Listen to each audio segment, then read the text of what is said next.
Hello everyone and welcome to our series about various frauds and scams happening all around the world.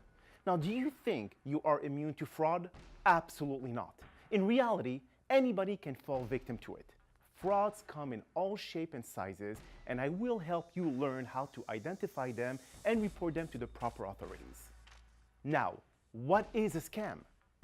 It's a confidence trick or a scheme is an attempt to defraud a person or group after first gaining their confidence, used to the classical sense of the trust.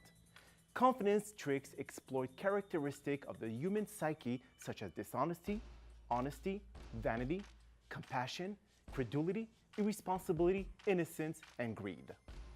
Every year, thousands of people lose their money and personal information to scams. You may have received some by email, or an odd accent speaking IRS agent calling you about your unpaid taxes of 2007.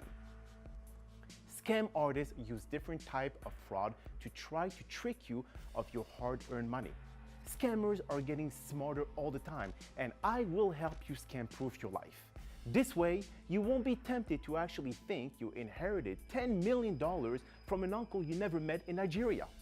Now, I am your host, Dr. Dan Amzalag, and I am the Scaminator.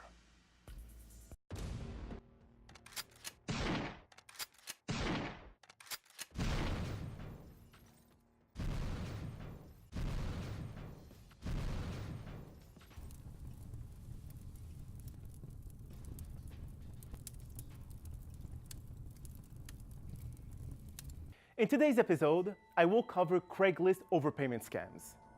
So here's how it works. A supposed buyer agreed to purchase an item for $500, but send the seller a check for $2,500 with a request to wire the extra amount to a third party via Western Union MoneyGram to cover shipping costs. However, the check is fake, means that it was created with someone else's bank account. Now, your bank would probably clear the check as the routing number and bank account may be real, but it is because the scammer used the same bank account number of some other victim. It is a forged check, and if you do decide to not release that money once your bank comes and requests it, you can face criminal charges. Typically, an overpayment scam works like this.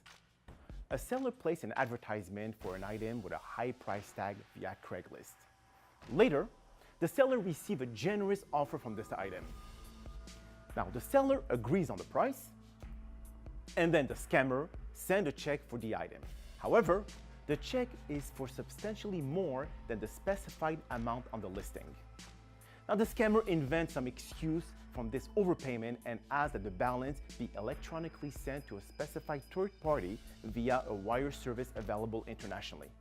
They may claim that the extra funds are to pay the fees for an agent who is handling the sale or to cover shipping costs.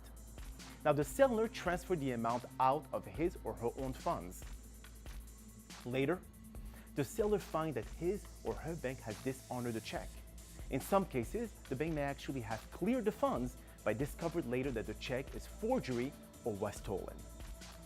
Thus, the seller had been scammed out of a substantial amount with a little chance of recovering the money.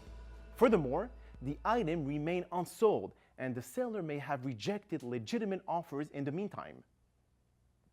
Some other variant used that seem to be more legitimate is when the criminals ask to transfer funds directly into the seller's bank account, which again, they do get your banking information right there as you deliberately provide it to them.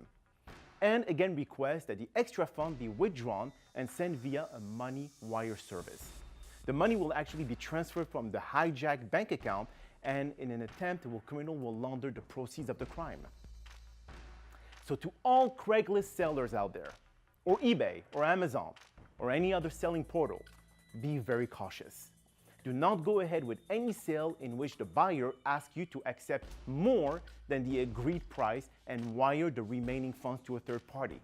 This is not a legitimate way of doing business, and any such request should be viewed as a scam.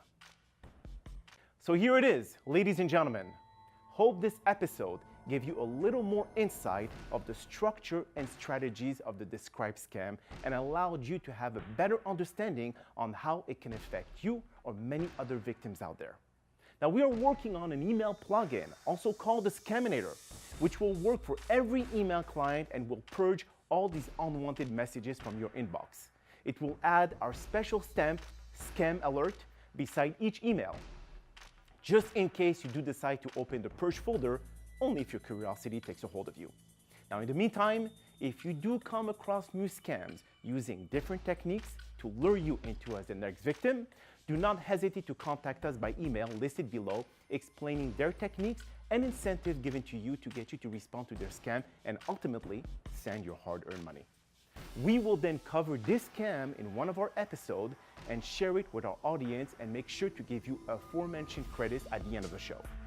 Until then, my friends, stay safe, stay wise, and stay scam-free. If you're watching this, you are the resistance. Signing off, the Scaminator.